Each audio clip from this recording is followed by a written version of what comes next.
Alors, qui est heureuse ce matin? Qui est contente ce matin? Pour la gloire de notre Dieu, Seigneur Jésus-Christ. Nous, MVM, sommes donc les plus heureux sur la terre, imputation, à cause de ce véritable évangile de notre Dieu. Amen. Approchons-nous et avançons avec notre Dieu. Donc nous sommes, pour ceux qui nous écoutent, dans les environs, de près ou de loin, nous allons nous présenter à vous comme d'habitude. Nous sommes le ministère de la voix de minuit, Matthieu 25 et à 6. À ne pas confondre avec le cri de minuit de Taco Philippe. N'oubliez pas que quand il y a le blé, il y a toujours son ouvrain. Vous vous souvenez ça? Quand il y a la lumière, il faut toujours cette règle qui vont attaquer la lumière, qui vont vouloir détruire la lumière. Quand il y a la vérité, il faut le mensonge. Pour maintenir quoi? L'équilibre. Amen. Que se bénisse ça. Amen. Donc, nous sommes le ministère de la loi de minuit, Matthieu 25 à 6. Nous sommes le Jean 6,40 de cette époque. Qui dit, la volonté de mon Père, c'est quiconque voit le Fils et croit en lui ne périsse point, mais il est la vie éternelle et je le ressusciterai au dernier jour. Que se bénisse. Nous sommes assis sur Éphésiens 2, 19 à 20.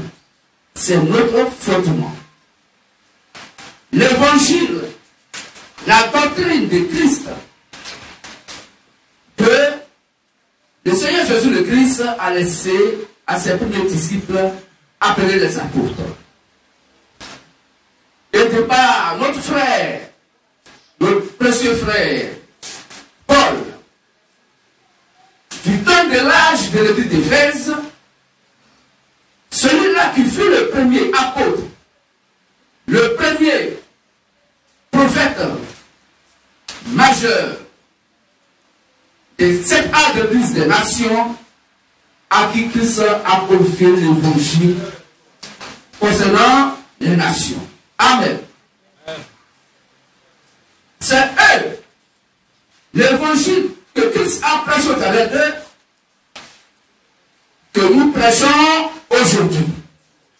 Car il pouvait dire, j'ai posé le fondement de l'évangile.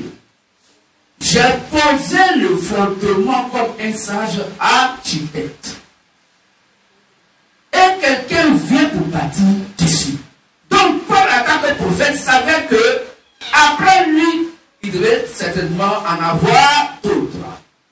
Et la mise en garde que le Saint-Esprit donne au travers de Paul, c'est que si quelqu'un doit bâtir sur le fondement que Paul a posé, il ne faudrait pas que cette personne-là puisse créer un autre fondement, mais il va forcément bâtir sur le fondement sur lequel Paul a posé, à savoir Christ. Pour dire, mais il ne devait pas avoir notre évangile en dehors de leur prédication, en dehors de leur évangile, sur Galates 26 à 9. Que je bénisse. C'est eux, leur évangile, qui est le fondement. C'est leur évangile qui est la foi pour nous. C'est leur évangile qui est la maquette de la vraie adoration. C'est l'évangile que les premiers disciples de Jésus ont prêché, qui est le modèle de l'adoration. C'est de par eux, l'évangile de Christ qu'ils ont prêché, que chacun doit savoir s'il est condamné ou s'il est né sauvé.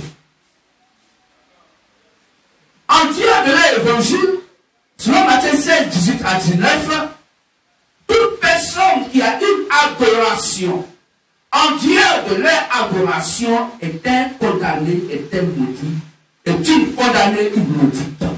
Amen. Car tu es pierre, et sur cette pierre je bâtirai mon église. Les portes du Seigneur de moi ne pourront pas contre elle. Je te donnerai les clés du royaume des cieux. Donc voilà au paradis, les clés du royaume des cieux a été confiées au premier disciple du Seigneur Jésus le Christ appelé les apôtres. C'était les 11 apôtres à qui il avait confié les clés du royaume des cieux. Et notre frère Paul, Christ se révèle à lui sur la route de Damas pour lui donner les mêmes clés exactes que les frères, que le disciple de Christ avait. Il lui donne exactement les mêmes clés, le même évangile, la même bonne nouvelle, qui peut maintenant amener les gens de son époque, de son temps, à être réconciliés avec Christ par sa prédication.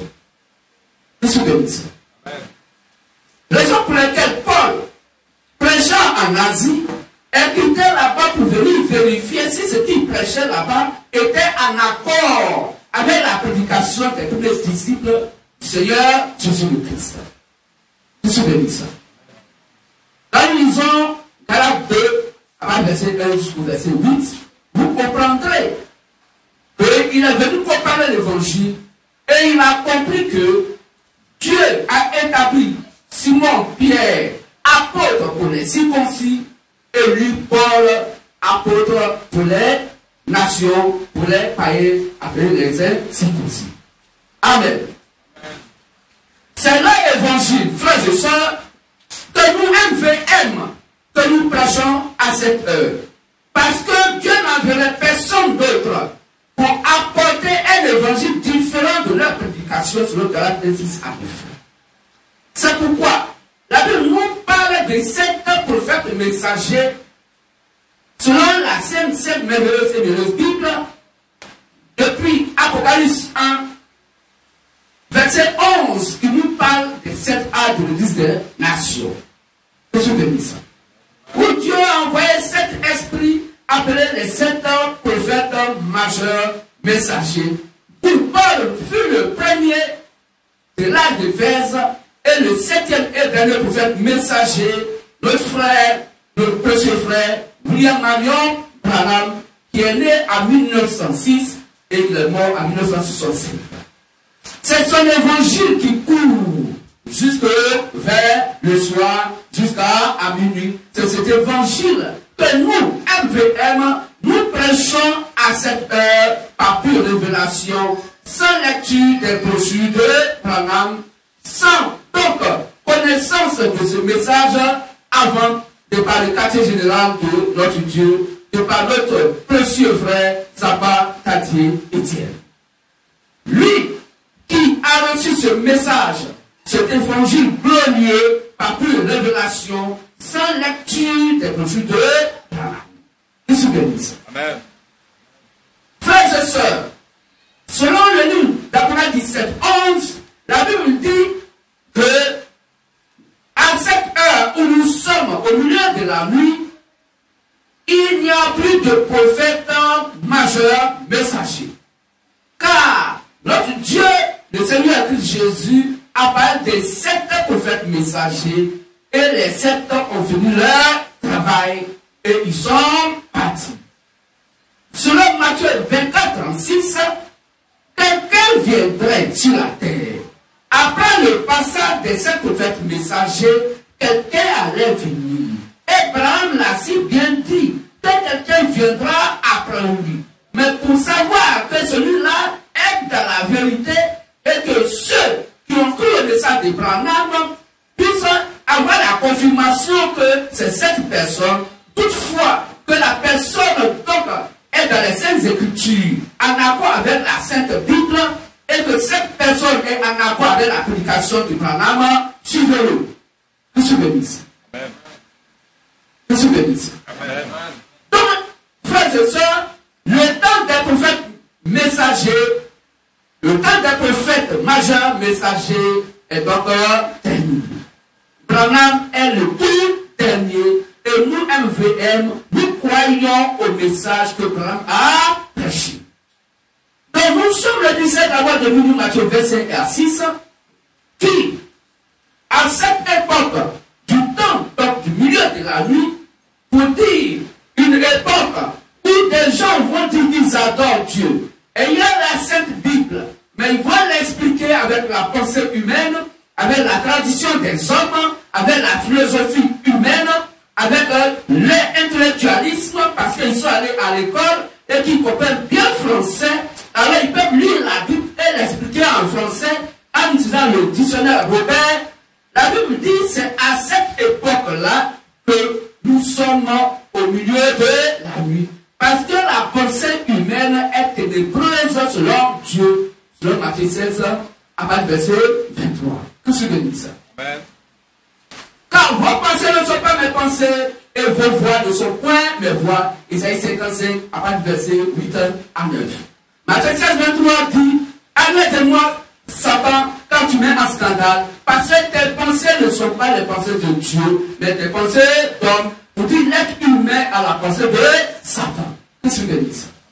Donc toutefois, que l'homme pense adorer Dieu et qu'il prend donc la Bible et il explique avec la pensée humaine, il est inspiré de Satan. Ce sont donc les ténèbres qu'il enseigne, parce que les ténèbres sont appelées le mensonge, parce que ce n'est pas la vérité qui est la Sainte Bible, qui est la doctrine de Christ que la personne est en train de prêcher. La Bible dit, nous sommes au milieu de la nuit.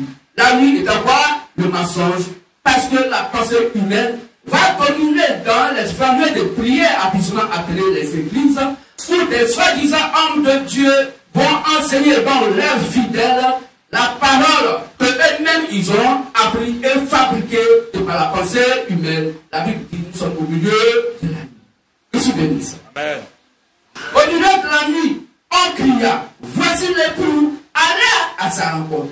Donc, nous disons la voix de nous, Matthieu 25 à 6, c'est nous qui réveillons les 10 vierges que Branham, au temps de Laodicée, dernier acte des nations, a acquise au Seigneur Jésus-Christ.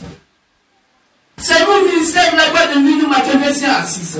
C'est à cause de nous que dans le dernier âge de l'église des nations de Laodicée, les 10 vierges étaient tout le temps assoupies et tout le temps endormies. Car leur lampe qui est la parole de Dieu était éteinte dans leur cœur. Ainsi, au milieu de la nuit, une voix cria, le MVM cria, tonna pour dire, réveillez-vous, voici l'époux, allez à sa rencontre. Voici notre rôle que nous jouons. Que se bénisse. Amen. Que se bénisse. Amen. Frères et sœurs, c'est pourquoi le ministère de la voix de Dieu du Matthieu 25 à 6 est le tout dernier ministère terrestre concernant les églises des nations. Après le MVM, il n'y a plus de ministère dans le christianisme qui concerne les nations. C'est le MVM qui ferme la porte du christianisme sur la terre. C'est pourquoi nous sommes là à cette époque pour réveiller ce glorieux message que Branham, qui est le 7e dernier prophète messager, a prêché. Pour que nos frères de la lumière du soir, en abrégé LDS, puissent donc se réveiller par l'écoute donc du MVM qui prêche exactement le même évangile que Branham a prêché. Que se bénisse. Alors, frères et sœurs, le temps est arrivé afin que vous puissiez donc avoir pour appui les 16 Écritures à Sainte Bible. Si Christ vous a fait grâce de comprendre que dans les derniers temps, quelqu'un allait venir pour réveiller le message de Branham, ce serait vraiment une très bonne chose. Écoutez le MVM de par les 16 Écritures. Car si Dieu envoie quelqu'un, il doit dire les paroles de Dieu. Ce qui est écrit noir sur blanc dans la Bible. Voilà comment on doit reconnaître que c'est celui que Dieu a envoyé. Si Dieu a envoyé quelqu'un pour parler de sa part, Dieu met cette parole dans sa bouche. Il est la parole de Dieu incarnée. Et cette personne est la boussole de tous ceux qui sont les croyants et croyantes donc, à cette époque, qui vont donc l'écouter, le suivre et qui vont donc être prêts à exécuter toutes les instructions qu'il donne parce qu'il est le Seigneur. Que tu bénisses. Que tu bénisses. Est-ce qu'on peut acclamer notre Dieu? Ça ne peut pas, frère, je sais.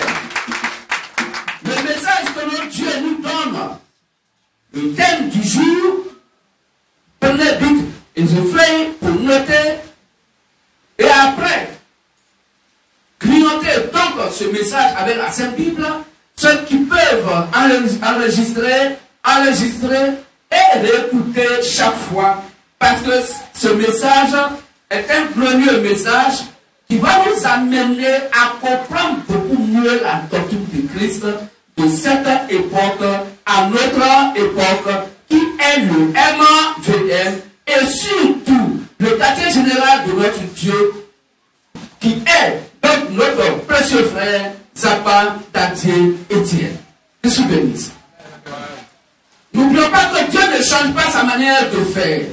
Dieu étant esprit, pour sauver des humains, il a besoin de passer par un corps pour sauver donc les humains, pour qu'ils soient leurs semblables, qu'ils soient leurs parents rédempteurs. Amen. Donc, nous pouvons être sauvés. Les gens peuvent être sauvés que par un être humain, mais n'oublions pas aussi que Satan aussi passe par un être humain pour envoyer aussi des êtres humains à l'enfer. Donc, le Saint-Esprit, le véritable et réel Dieu, l'Esprit supérieur, tout puissant, tout suffisant, lui, il passe par un être humain pour sauver des êtres humains. Satan, qui est donc l'ennemi, qui est le menteur, va aussi passer par un être humain pour pouvoir envoyer des êtres humains à l'enfer. Que je bénisse. Amen. Donc écoutons attentivement ce message et méditons ce message après que le message soit passé. Réécoutez, ce message va vous faire du bien. Vous comprendrez le fond de la vraie doctrine concernant le christianisme sur la terre pour notre époque. Comment et quelle va être notre relation avec le Seigneur Jésus le Christ de par son ambassade sur la terre, son quartier général, notre précieux frère, donc Zappa Tatier Etienne. Que se bénisse.